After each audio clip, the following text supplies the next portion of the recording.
12 லட்சம் சம்பாதிச்சா அவங்க வரியே கட்ட தேவையில்லை. இப்படி இந்தியா முழுவதும் வரி கட்டுறவங்க எத்தனை பேர்னா 6,80,00,000 பேர்.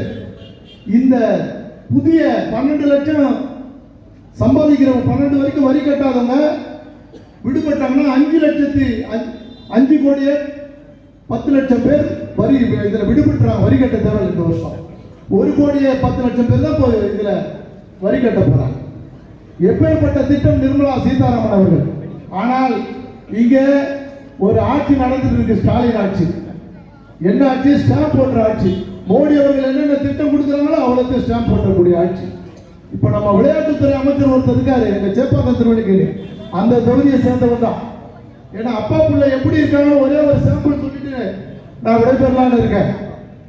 வினோத் பாபுன்னு ஒரு தம்பி, உடல் ஊனமுற்ற தம்பி, நேராக போயிட்டு திமுக ராமநாதபுரம் மாவட்ட செயலாளரை பார்க்குறார். பார்த்துட்டு, அண்ணன் நான் ஆஸ்திரேலியாவில் நடைபெற்ற உலகக்கோப்பையில் நான் உலகக்கோப்பையை வின் பண்ணிட்டேன்னு போய் சொல்றார். சொன்ன உடனே மாவட்ட செயலாளர் நேராக உதயநிதி கிட்ட வரார்.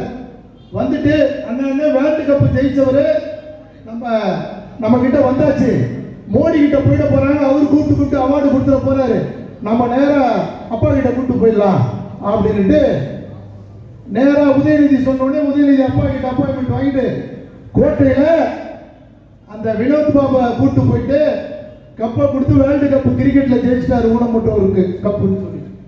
இந்த ஆட்சியில் என்னன்னா அந்த வினோத் பாபுக்கு பாஸ்போர்ட்டே கிடையாது. எப்பேற்பட்ட ஆட்சி!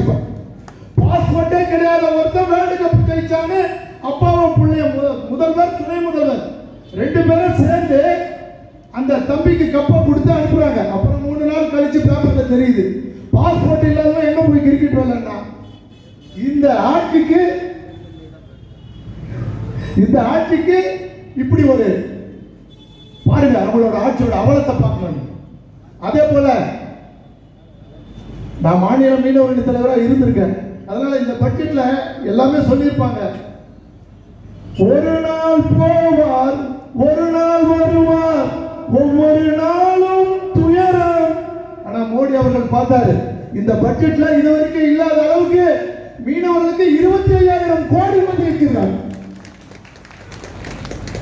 அப்பேற்பட்ட உன்னத தலைவர் நரேந்திர மோடி அவர்கள், நம்முடைய தமிழச்சி நிர்மலா சீதாராமன் அவர்கள் இந்த பட்ஜெட் போட்டிருக்காங்க.